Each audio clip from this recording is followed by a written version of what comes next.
Hi everyone, this video is about how to use introductory signals when citing material and footnotes for the Fordham Undergraduate Law Review.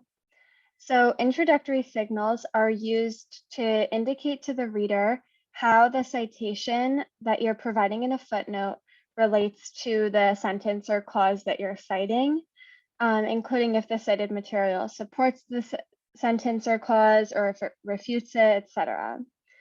So in general, the signal phrases are italicized, and when it appears as the first word of the citation, the first letter is capitalized.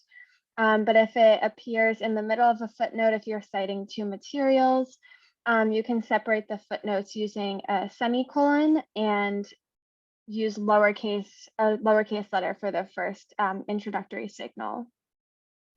So first, supporting signals. The purpose is to show that the cited material supports the proposition. So for example, if you're quoting from the Constitution, and at the end of the sentence, you have a footnote, in that citation, you can use a supporting signal phrase or you can use no signal phrase. No signal indicates that you're directly quoting the proposition or you're paraphrasing it. So for example, we have Thomas's note here, and in some of his footnotes, he didn't use any signal phrase. So for example, footnote 36, and we can see footnote 36 and 37, he was paraphrasing from this court case. So we don't really need a signal phrase there. However, you can use a signal phrase if you prefer. The signal phrase C is probably the most common for the Fordham Undergraduate Law Review, and it indicates that the source supports the proposition but doesn't directly state it. So if you're quoting something and you're citing the material, it's generally best to just use no signal. But if the source that you're citing states the proposition or supports the proposition that you're referring to, then you can use C and then just go right into the footnote, right into the citation. E.g. Indicates to the reader that the citation that you're providing in that footnote directly states the proposition, and it's a good example out of many other sources that are stating the same thing. This is not as common, but you can definitely use it in your note if you find that a lot of sources are kind of saying the same thing, but you just want to cite one of them. C also is also a very popular signal phrase, just as C is. And this indicates that the source supports the proposition in a broader sense. And as we wrote here, it's typically followed by a parenthetical explanation of why the source is used. So if you're saying C also, you're generally citing a material that broadly states what you're trying to say. So it might not directly state the information that you want, but it kind of hints at the broader context of what you're talking about. And then you kind of want to follow it by a parenthetical explanation of why you're indicating this source. So you could use a quotation from the material to indicate why this source is important, or you can indicate what the source is discussing. CF indicates that the source supports the proposition supports a proposition different than the one you made, but is still close enough to indirectly support your own proposition. This is pretty uncommon, but if you find something that it doesn't really support what you're stating, but it supports kind of similar information, then you can use a footnote with the beginning CF. C generally is kind of the same thing as C also. It just provides helpful background information. It refers to when the source provides helpful background information. So next we have the comparative and contradictory signals. So if you have two sources that are similar or different in an important way, you can use this compare A with B and C. This is really if you find two sources that maybe they kind of state the same thing, but you want to compare them, or they state different things and you're citing the comparison. Contradictory signals. So the purpose of these is to show that the cited material contradicts what you're saying. And you want to make sure that you're using contradictory signals in a purposeful way.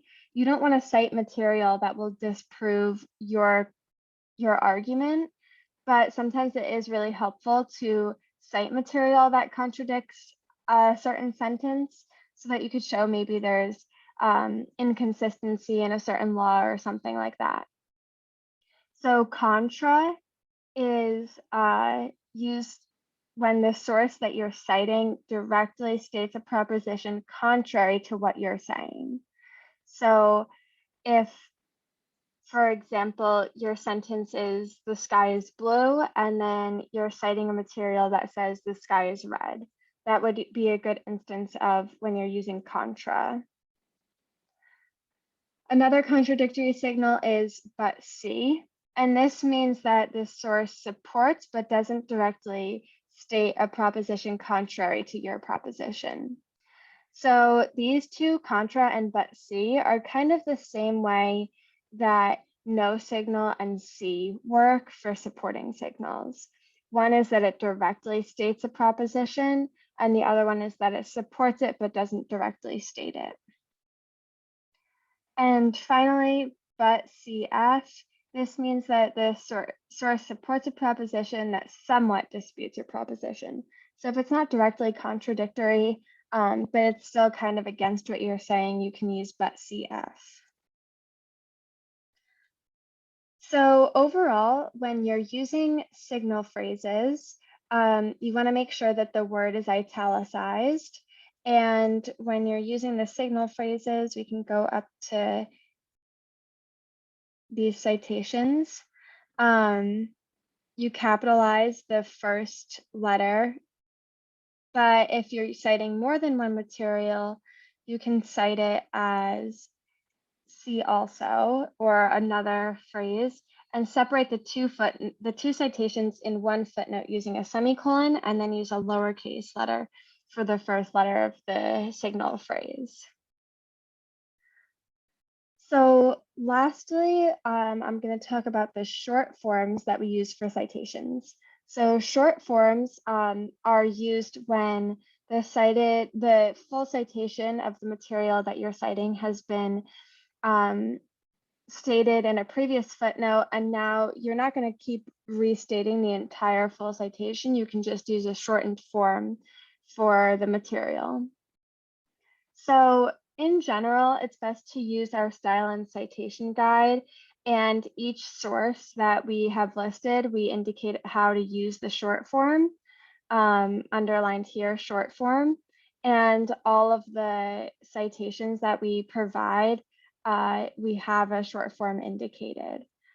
But in general, supra is one short form that's common.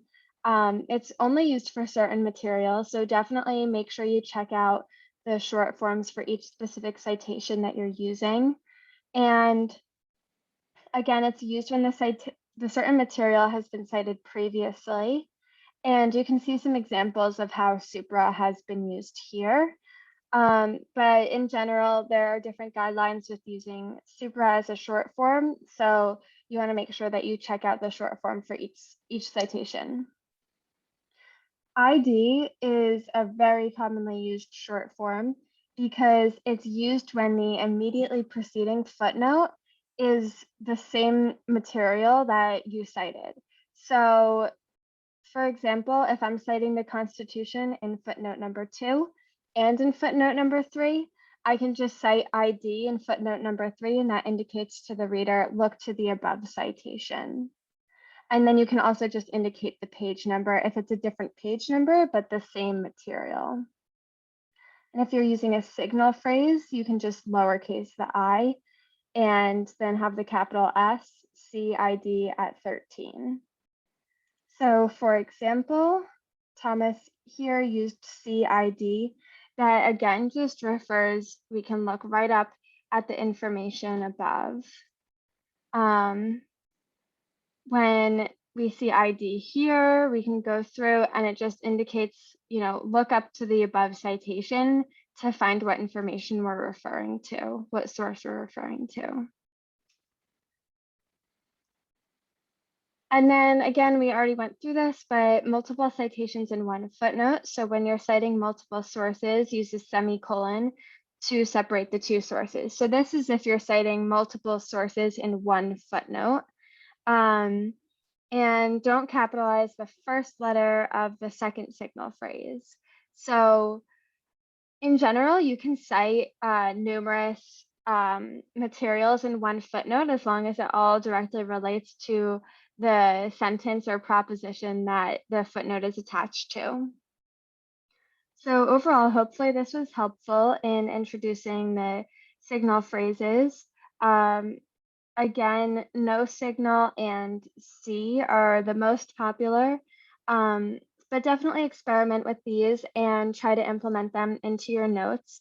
It makes the footnotes look a lot more professional and helps you kind of expand what material you can cite, because using these, you can cite contradictory information and comparative information, which can really help expand the credibility of your note and just help your readers find more information about the information that you're providing in your note. If you have any questions, please contact the Fordham Undergraduate Law Review, and I'll link the style and citation guide in the description.